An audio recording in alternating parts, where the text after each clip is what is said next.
Are you guys excited? All right, you guys ready? Yes.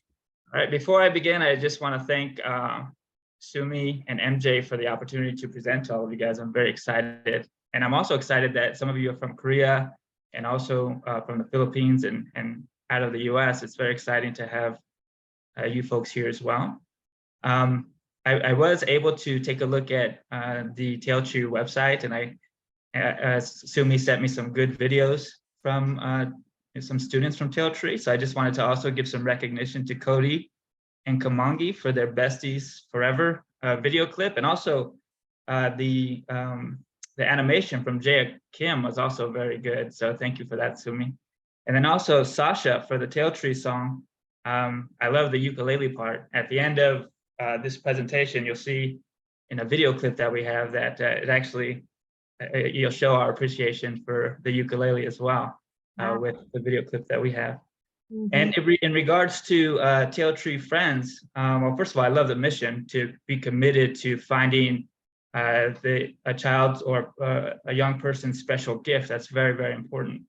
And giving recognition to the TaleTree Friends. As I go through this documentary, there's actually 4 TaleTree Friends that stood out to me. And the first one was Let's Go, the explorer one, the one that's afraid of the dark, which was pretty funny. So that one will definitely relate, especially to the first slide. And then Uni, the universal love, will definitely relate. Rushmore, the free spirit, I translate that to being bold and to being expressive. Mm-hmm. And then also Rudy, the artistic warrior. That sounds very interesting. I would like to say Doma, but it actually took me 13 years to create this video. So I would say that I'm not a Doma. I'm not a fast learner because it took me so long to create this video. But yeah, so let's get started. So we'll first start with who I am. My name is Edward Vela. I created a documentary in Brazil a long time ago in 2004 when I was a student. I was studying international relations and politics and about people around the world. And a friend of mine connected with me and we were able to create this documentary. But to begin our discussion, I would like to first ask a question. Let me see if I can move this forward. And it's good that you guys are writing down stuff. So I'll ask this question: what is documentary? You guys can write this down to yourselves, and then you can see if it fits the definition of what I call a documentary. But think of 5 elements that a person might need to be a documentarian. There's actually 5 key elements that I came up with. And this slide, actually, each color represents one of those elements. So think of the colors that you see on this slide. It's specially presented to present these 5 elements. So we'll start with the bottom left with red. What does red represent? Go ahead and write that down. Write down what you think red represents. Yes, guys, on the chat, write it down. Yeah. What your ideas are. So red represents passion. You have to have passion to create a documentary. You have to have passion for something. It could be anything. It could be a dog that wants to be an actor. You can do a documentary on your dog that wants to be an actor, and you can have a passion for your dog. You have to be bold. So you have to be brave. So the yellow part represents bravery, and you have to be brave. The reason why, because you have to be brave enough to tell your story, and your story is not going to be told by anyone else. So in order to get that story told, a documentarian has to be brave. And then the green part on the upper right, write down what green means to you in terms of the color. What does it represent? Can we give them a bit of time to guess? Yeah, definitely. Guess? And you can write in the chat what that might be, and you can share what that chat is and see if it guys' answers. Claire, could you read out loud a few answers? Yeah, I haven't gotten any yet though. What do you guys think green represents? Sarah goes like, Ruby. And Ruby. You guys, anything that comes to mind when you think of the color green. Yes. Nature. Creativity. Actually, nature's good, yeah. Creativity. Isabella said creativity. We got nature, fruit. Mm-hmm. Any more? Come on, guys. Give your guesses. Yeah, give a few more. Let's get more than 3. So we already went through passion, bravery, and what else? Oh, somebody. Oh, danger. Here. Danger. I think creativity is our top guess for now. Isabella messaged me separately, but So what is it, Eddie? this Yeah, Josh says the green putting in a represents lot of life. So nature was actually the closest. Oh, wow. It represents life. So think of a documentarian, you're actually documenting life itself. So whoever said nature was spot on with that. And then what does blue mean to you guys? Yeah. What is blue Blue. for? What does it stand for? Water, peace. Good, very good. Sadness. Oh, blue is for sadness. Pretty Yes. cinematic shots. What else? What else? Jay, you can write it down on the chat. These are all good, actually. The sadness one actually stands out too. I didn't think about that, but it actually stands out. Yeah. Like dealing Can we with give Jay a chance because I guess blue. he cannot write it down. So Jay, go. Yeah, What do you- but I know how to write, but I don't know how to enter. Okay, that's okay. So what do you think blue stands for? Avatar? Avatar? Avatar, okay. That's so cute. All right, that was very different. So, should we? Ready? Yes. So blue actually stands for hope. So a Mhm. documentary offers hope. So you have to have passion, you have to be brave, you have to appreciate life, and you have to offer hope to whatever it is that you're documenting, because chances are you're the only one that's telling that story. So Wow. if somebody is sad, whoever said sad was very intuitive, because you're actually offering hope to that person Mhm. with a documentary. And there's one fifth element, and there's one color here that you all probably miss, but it's a color in the middle of the screen, which is black. And that kind of reminds me of Let's Go, the explorer who's afraid of the dark. Darkness, yeah. So to be a documentarian, you cannot be afraid of the dark. And if you look in the darkness, you see that a little light starts to appear, Mhm. and that's your story. Your story is actually in the darkness, and the light that's appearing, that's your creativity. That's you finding the story that you're able to tell, and you bring all these elements together: passion, bravery, life, hope together, and then you create your own story. Oh, so So a documentary allows you to tell a true story as you see it in your own words. Mm. So how many of you know what a social documentary is? So there's a difference between a documentary where you're looking at trees and stuff and a social documentary. So if anybody can tell me what a social documentary is, we'll Documentary is what Ruby said. Yes. A what is it? A people documentary is what Yeah. Ruby said. Very good. Exactly. So a social documentary helps you tell other people's story, but in your own words and your perspective. So you're going out, you're exploring, you're telling other people's story, you're giving other people hope, but you're doing it in your own eyes, through your own lens, through your own light, and your own story. And so how did my team make our documentary? So now we'll go into our story. This is actually where we're at in South America, in Brazil. And look at how nice this community is. We were studying there. I lived in one of these penthouses up here. And as a student, I was in Latin America for 2 years. So I was living the life. And there's a little lunch stand right there. And my partner and I were sitting there one day, and we were enjoying life, as you see here, people enjoying life. And I was studying about the world. I was studying about poor people and rich people. People who didn't have that much and people who had so much. And I wanted to tell a story about all of Brazil. And mostly I want to tell a story about people who needed hope, who were sad, who needed a voice. And so we did that. And so the first thing that we did was we created a vision.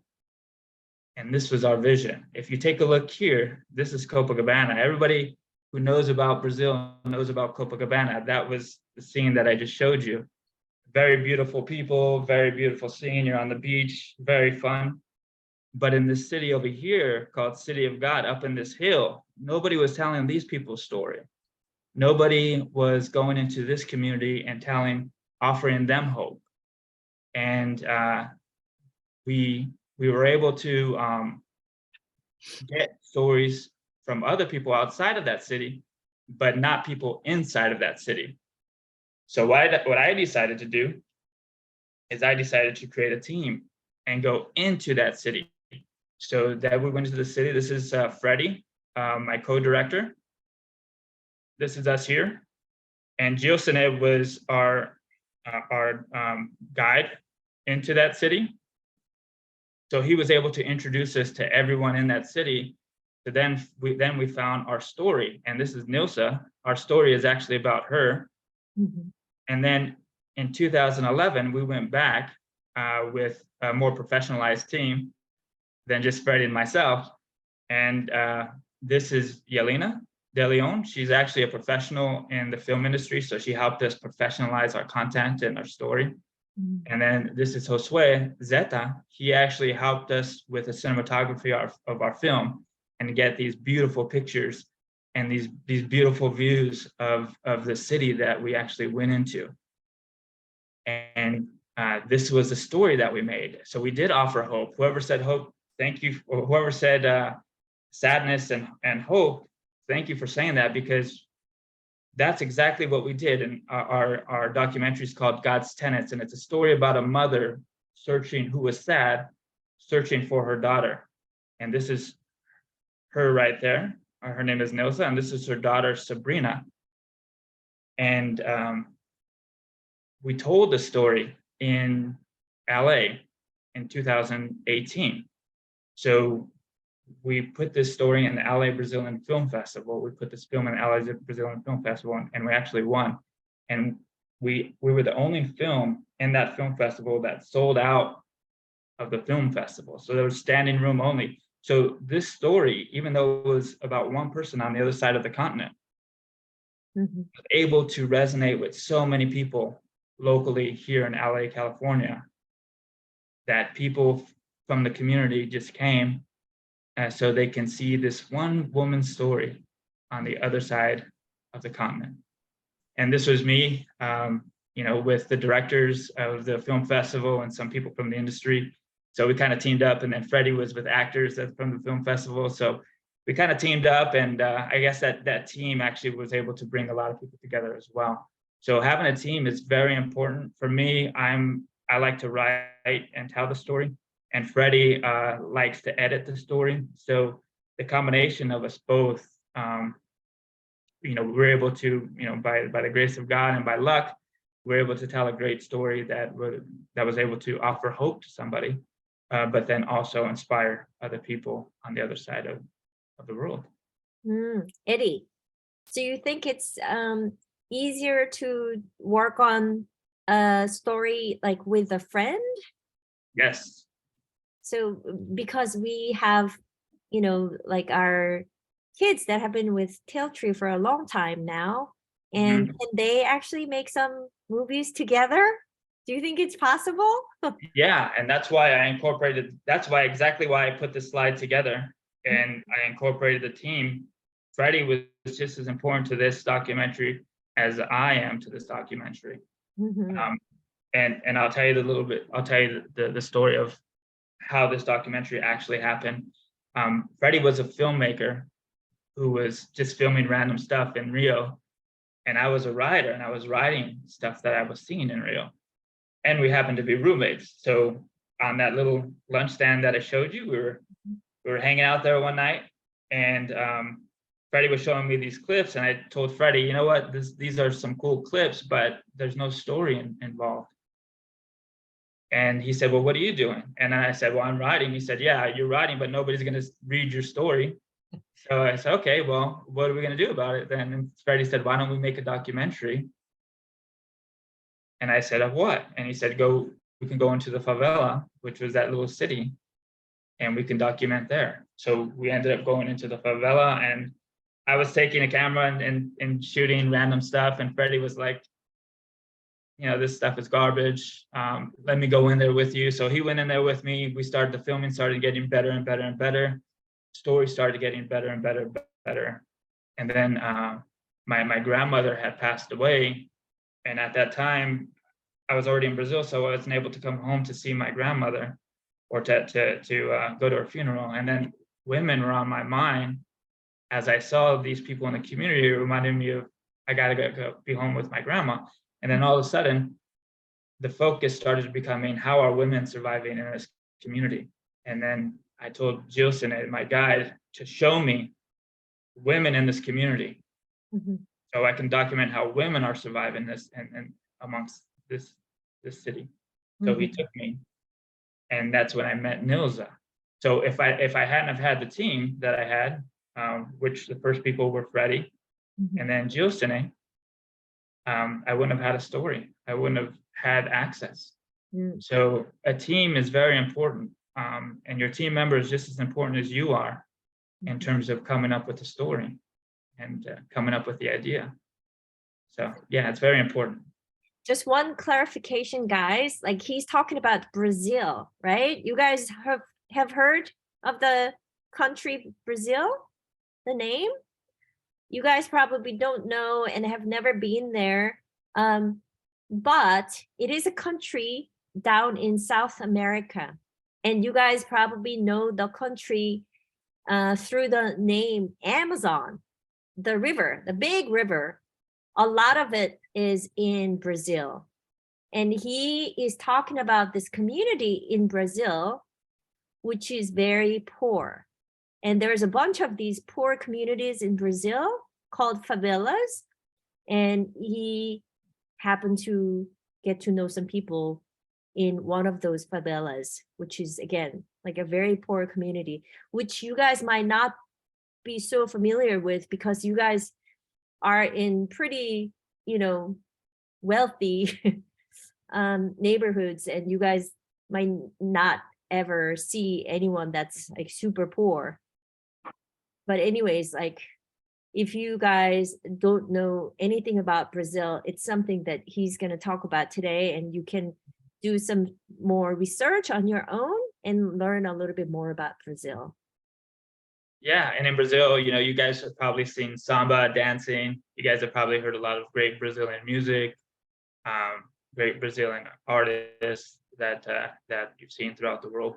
Are there any more questions, Sumi? Do you have any more questions? Do you guys have any questions so far? You guys can raise your hand like when you have your questions. So, oh, Jaden has one. Jaden. Oh, I don't see his. I need to find him. Okay. I have a question about documentaries. Yeah. What is the point of a documentary? Are you trying to bring people with more attention to the subject, or are you just doing it for fun? Great question. That's an excellent question. A documentary is to, as somebody who's making films, for me it was fun, but the purpose of it is to tell somebody's story who otherwise might not be told. So you're actually giving a voice to someone who's the rest of the world doesn't really know what's going on. So without being bold and without being curious about the world, this person would have never had her story told. And so for instance, Sumi, you said something very important. If you're in a position of luxury, and if you're in a position to tell these stories, which mostly people who are in a position to tell these stories are in positions of luxury. It is a luxury. And if you look at the Los Angeles Brazilian Film Festival, the Brazilians that are at this film festival are very affluent. They're just like you. They didn't even know the story of this woman in Brazil. And a lot of them there were a lot of politicians and Brazilian leaders that come to this film festival. And then here I am telling a story about somebody in their own country that they would have never heard. So it allows, as a documentarian, as a person who makes documentary, one, it allows you to be critical, it allows you to be honest, and it allows you to tell somebody's story and to offer them hope. And that's the main purpose. Very nice. Yeah. So I do have a clip of this documentary, and then I'll show you how it's fun too. So hopefully you can see that in this clip. Oh, and we also won Best Documentary, by the way, in 2018. So this was our trophy that was made by this artist, and that's a little picture of it. And this is our clip.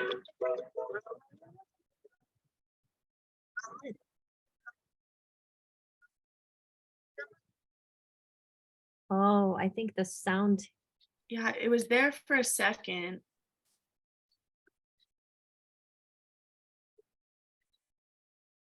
Eddie, Yeah.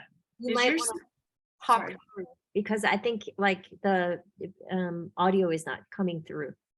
Oh, is there anything I can do to change that?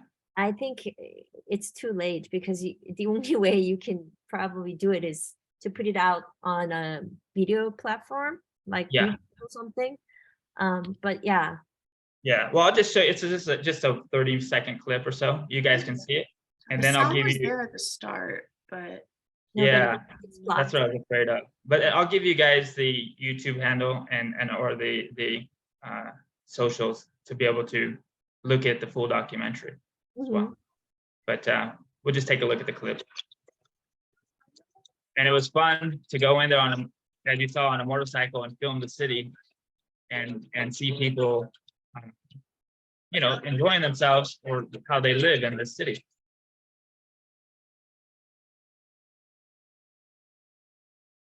So you guys can see like what the community looks like a little bit here, right? Quite different than where you guys live. But pay attention to what's written on the end of at the end of this little clip here.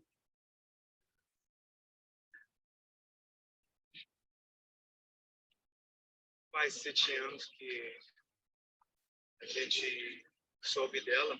Cadê a Sabrina?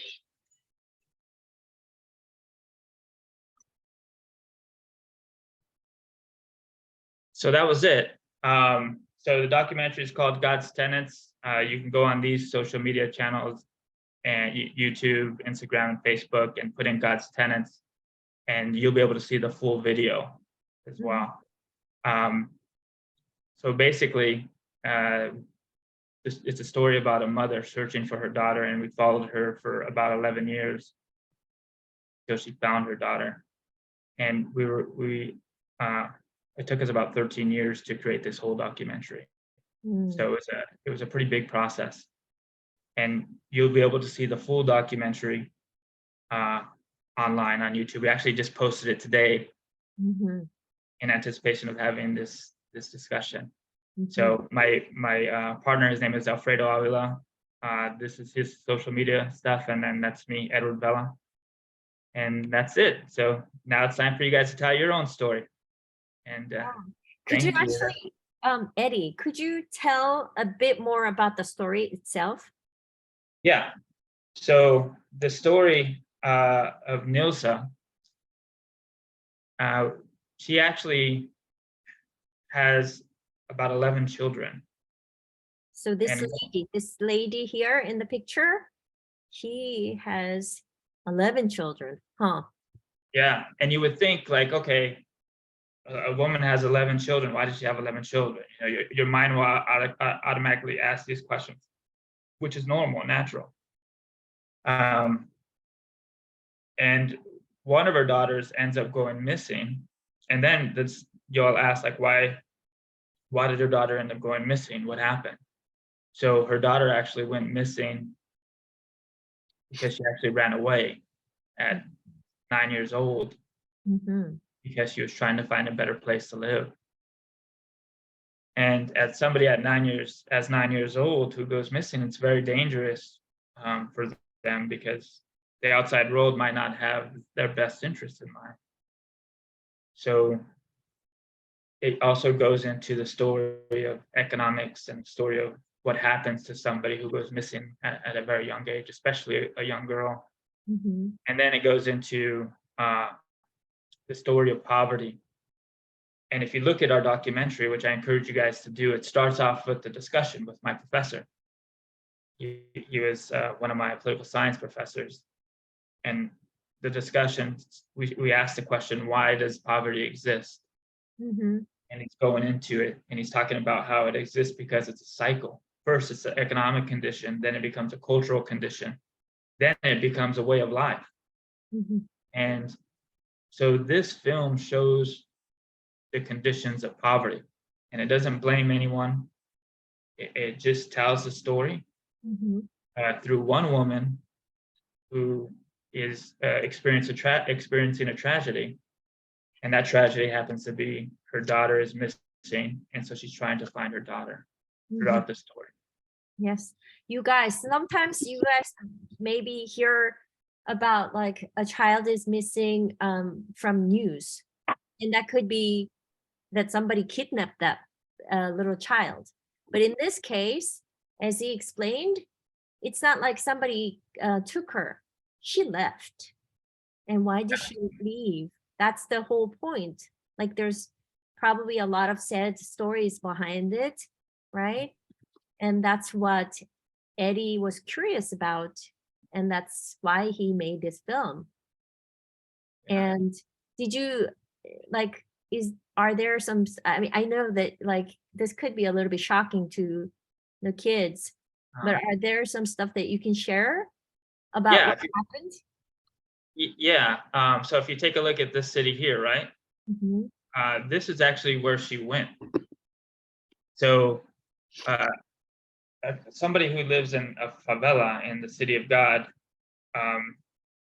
they want to go into where the rich areas are Mm-hmm. and try to experience this type of life. And in Brazil, it's very difficult for somebody to come out of those hills to come to this part of their world. Mm-hmm. And so she was trying to come here to meet people, to experience this. I mean, if you were a child telling a story and you're writing a storybook, you can actually write it in a different way and tell a storybook on how a little girl left to try to find a new life on another part of a city. And you can see how very different it is compared to the clip that I just showed you. It's very different compared to the reality that I was living Mm-hmm. and where she was trying to get into. And so yeah, that's in her mind, that's what she was doing. She was searching for a better life. The girl Sabrina, she was searching for a better life, and in searching for that better life, a lot of bad things had happened to her along the way. Yeah, she was missing for 11 years. Yeah, for 11 years. Yes. So when the mother found her, Actually, no, 7 years. 7 years. oh, 7, did she come back home? Or the mother? Yeah, she came back home, and then she lived in and out of like rehabilitation centers. Mm-hmm. So as a young girl, she leaves at 9 years old, and then as she's growing up and developing, she gets into drugs, other things, Mm-hmm.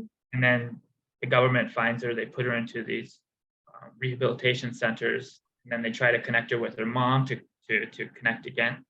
Then she'll run away again after she gets out. So it was a very volatile situation, and that's why if somebody is hearing this story just on the news, it would be very superficial. But what we wanted to do, we wanted to hear the story from her and from her mom as to why she would leave. Mm-hmm. And sometimes, and you guys, I've studied actually the countries that you guys come from. So there's also been an element of development in the countries that you guys have come from, just like there's a development of countries that I've come from, or my history. And so when you're able to tell these stories and you're able to know about your own story, you're able to connect because it's a human story. Mhm. Every story is a human story, whether you're a person in a position of privilege or you're in a position of sadness and you need hope. My philosophy is when you're in a position of privilege, then you're in a position to offer hope, and it's your responsibility to do that. And so you should be curious about these stories, because somewhere along the line in your own history, that was either your grandma's story or your great grandma's story. Like my grandmother passed away, it became her story, or the story of what could have been my family. Mhm. And you have to, every time you honor somebody's story, you're actually connecting to your own story and honoring stories within your own past as a human being. Mhm. It's a human story. Yes. Yeah, I think Ruby has a question. She asked what it's rated at. I assume like the rating of the movie. I don't know. It's rated interesting.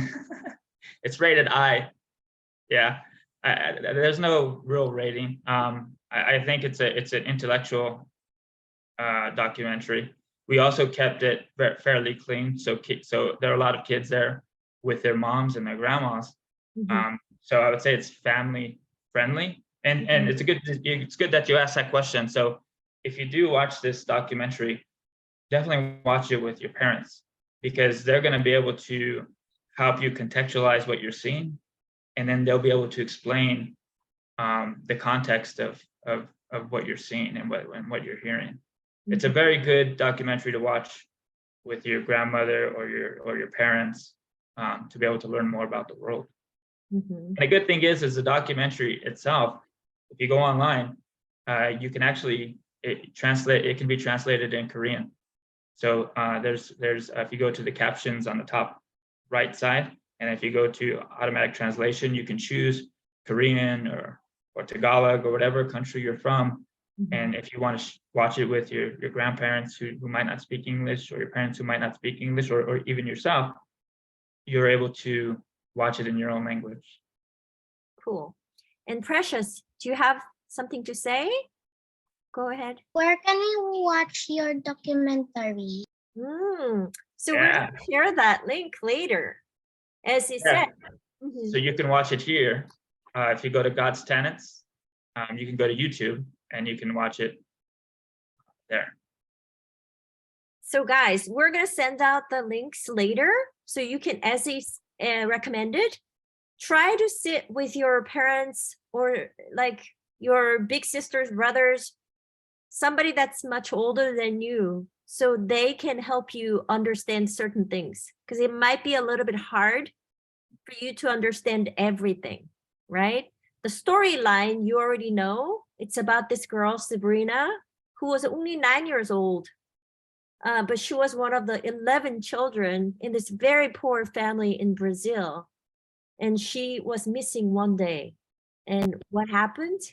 That's the whole story about this documentary. Yes, Sua, what do you have to say?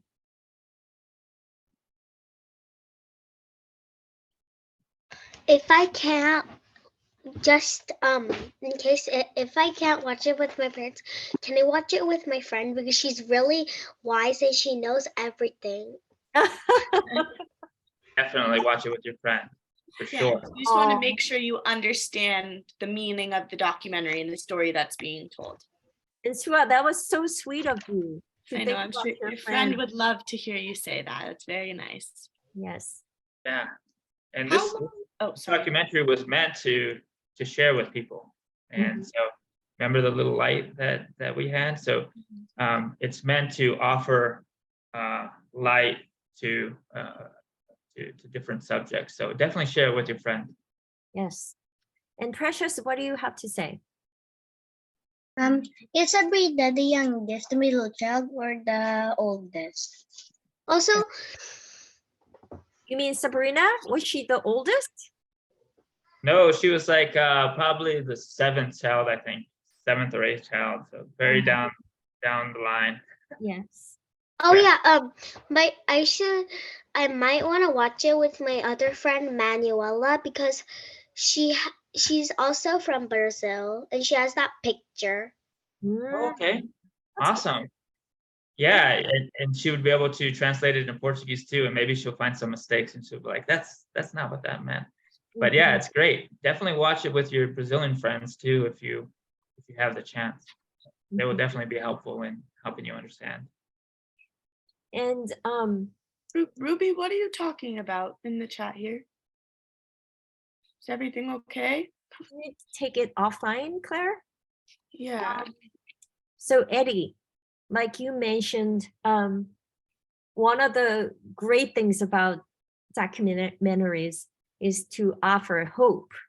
Hmm. So how did you like?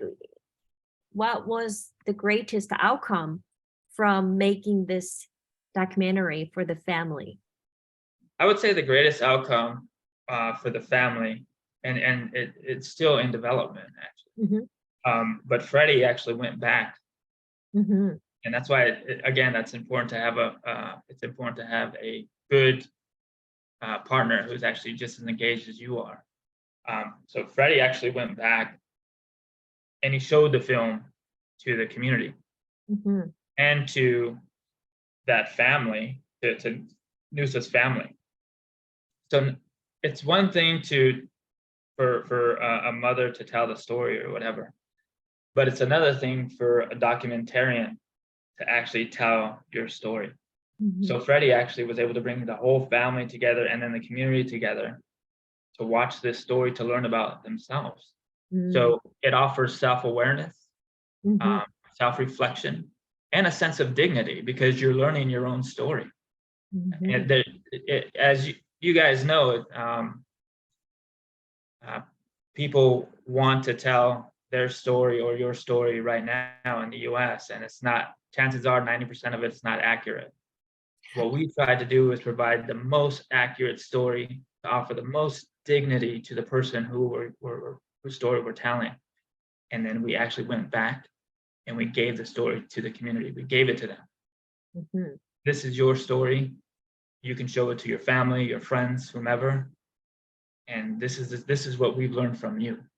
Mhm. So we were able to give them a voice. We were able to give them dignity, and we brought generations, families together who normally wouldn't unite, but they united together for this story. Yeah. Well, so can we maybe like ask our children and see like if they have any ideas about what stories they want to tell? Because Yeah. you can maybe share some ideas or tips if they want to come up with their own. It doesn't have to be a movie, right? Like they could talk about something so special or something that's unknown through a different form of I guess a telling, right? Yeah. So yeah, Chan, do go ahead, Chan. Uh, oh, I was going to tell I'm a good idea what you should maybe write about next. In my front door, sometimes, basically a cat just runs around it, and I really feel bad for that cat to be just alone. Oh. That Wow. would be a good story to tell. You know who? So you would write the story, and you can actually team up with Jaya Kim, and Jaya Kim can make an animation of your story. Chia is not here today, but yeah, you're gonna see Chia tomorrow at the event. Yeah. Maybe So tell her the story. That's good that you remember her.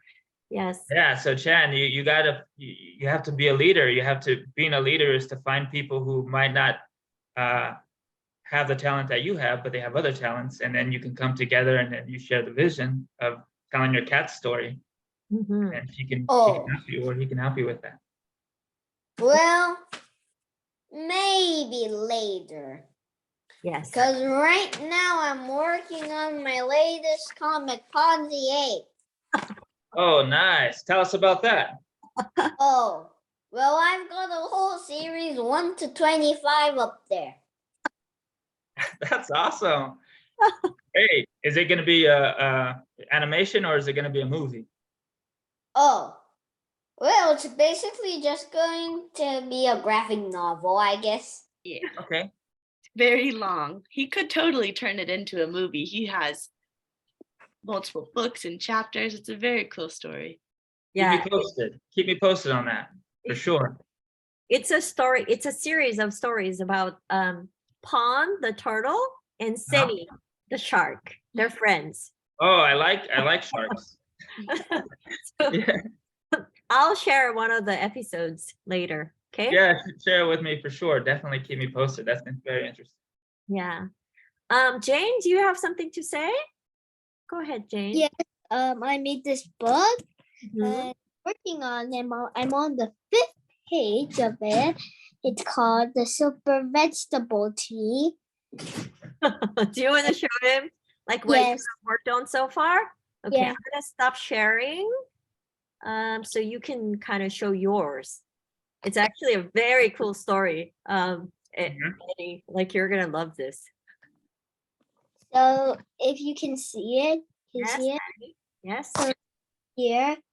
Sorry, I'm at the sketch right here. So let me go back, gallery, save to gallery. So right here, I'm making a book, and here it is, the Super Vegetable Team. Got the Wow. chapters.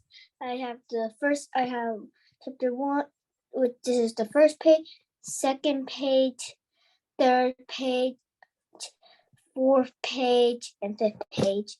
The teeth in here, it took me a while. Wow, it's so Wow. cool. I haven't seen all these yet. This is coming That's- along. Very That's cool. awesome. This is great stuff. Did you draw that too? I drew that all by myself because take a look. So let me go here. Right here, do you see I have a spraying can, I have a pen, I have a pencil, I got a marker, I got a paintbrush, another paintbrush, I got 2 kinds of erasers. And this is what I'm usually using. I don't know what it is, but I use it. So Jane, can you quickly tell him the highlight of the story? Like what it is about? Okay, so the story is about a super vegetable, like a little carrot who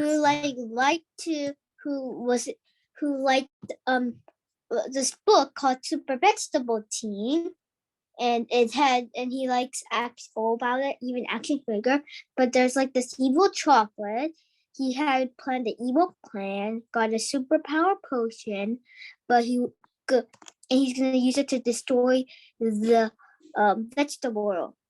But he had to first test it on a hamster, with the hamster became an evil monster. So it's good stuff. Is that the hamster there? The hamster is like here is like, look at me. Doesn't know what happening. It grows, Oh, and then it suddenly says me roar, and then clank, and then roar, and then crashed, and then it became a monster. wow. You just created a documentary in your own head. That's Yeah, awesome. my mom said that she's gonna publish it. Yes. Besides, I also drew these too, but yeah. Yes. So Jane loves to make stories. And like she has made a version that was a little bit different than the current story. Yeah. We can't wait to see this entire book. Yeah, Wow. good job, Jane. Thanks for sharing that. And Ruby, do you have something to say? Go ahead. My story. Yes, of course. And then after Jamila said she has a story as well in the chat. Yes. She wrote one. So Yes. Actually, most of these kids have all stories. have stories. Yeah. So that's, Okay. Yeah, it sounds like you got a very talented group, I'm sure. Okay, I have to find the first page. yes. Guys, if you want to share your story, it could be like in your app,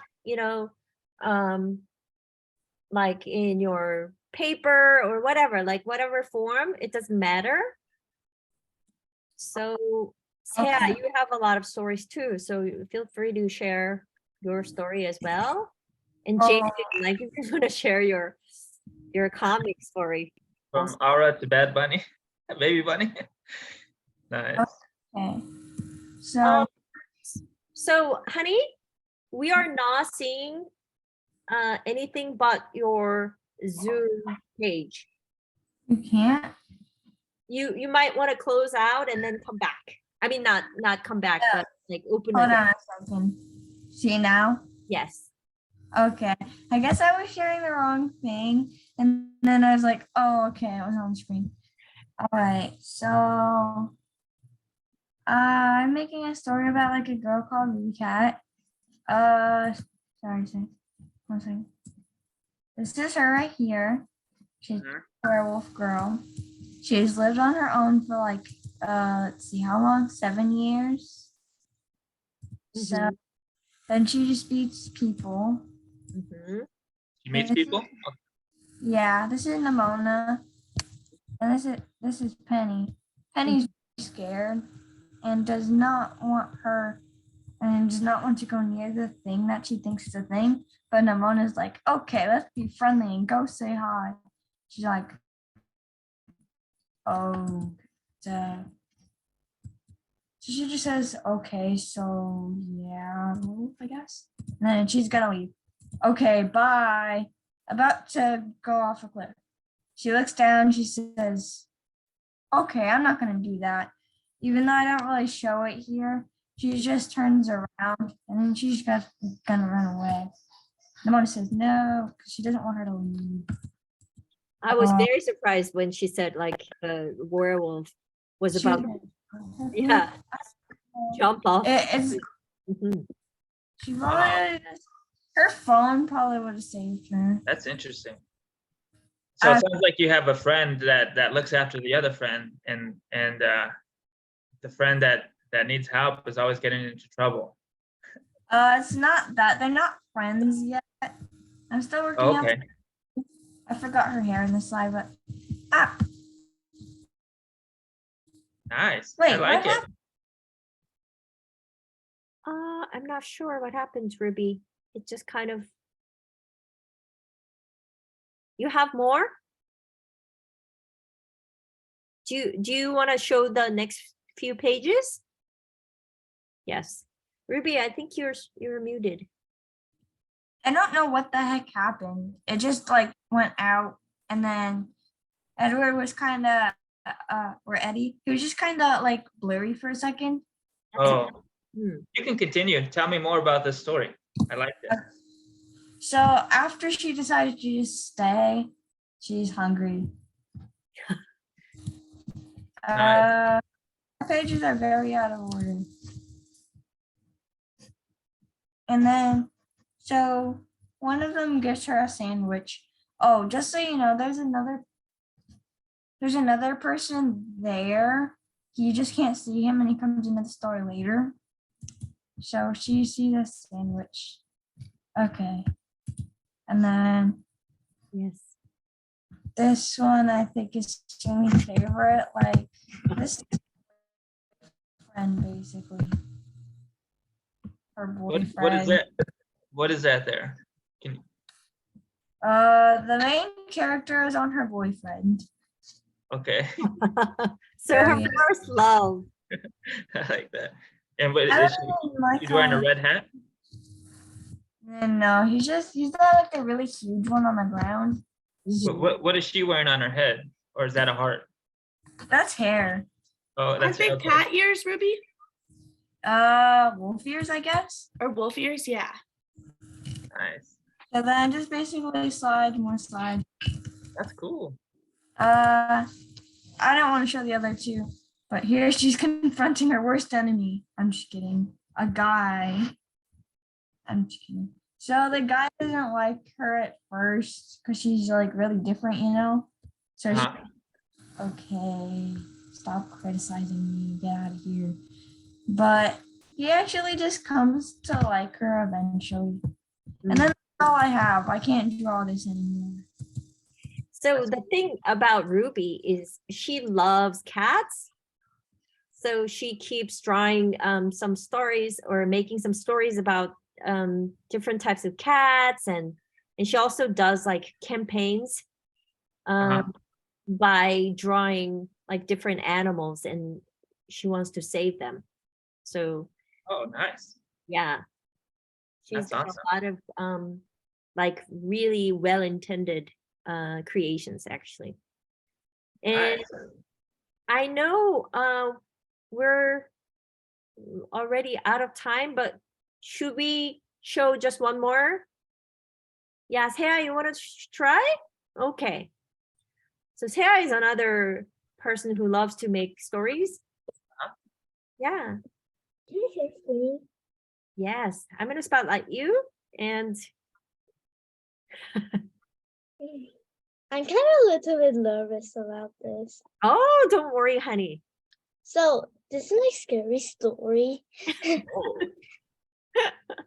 And so there was upon a time there was a little girl named Lily, and she went for a walk, and she heard this thing. Then she heard something like saying, "Ooh." Then she saw something in the window, and there was a suspect and with flashy eyes. You can see that, And right? she Yeah. shook her head because this is no such thing as ghost, and it disappeared. So she was a little bit kind of scared, and she went for a walk again. Again, there was a suspect watching her again. Wow. So So, what is the suspect? Who is that person? Or is it a person, or is it a ghost? It's a ghost, Oh. But and she- it's a half suspect and half ghost. Ah. And So actually, like the story continues, so it doesn't tell you right now. yeah, and I want to make it more exciting. Yes. So what More happens? development. So she was kind of tired, so she went on a tree and she rests for a while, until she heard this the sound again. That's right. Looked to the tree, and there was a half suspect and half ghost again. How strange! How strange! The suspect was on the window, and now how can it come here so fast? Yes.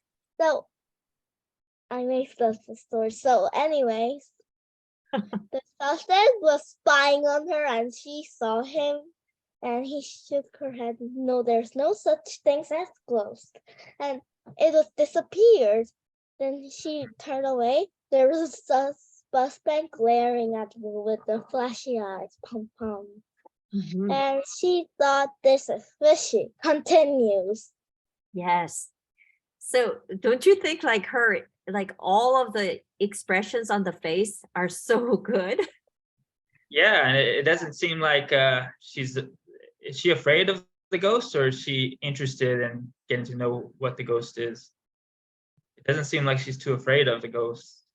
Well, she thought there was no such thing as ghosts, but when she saw suspect and half ghost, now she believes in ghosts. Oh, interesting. That was a very good story, Seah. Like, I wonder what's going to happen to the halfway ghost and halfway suspect person. Yeah, and I see a couple more people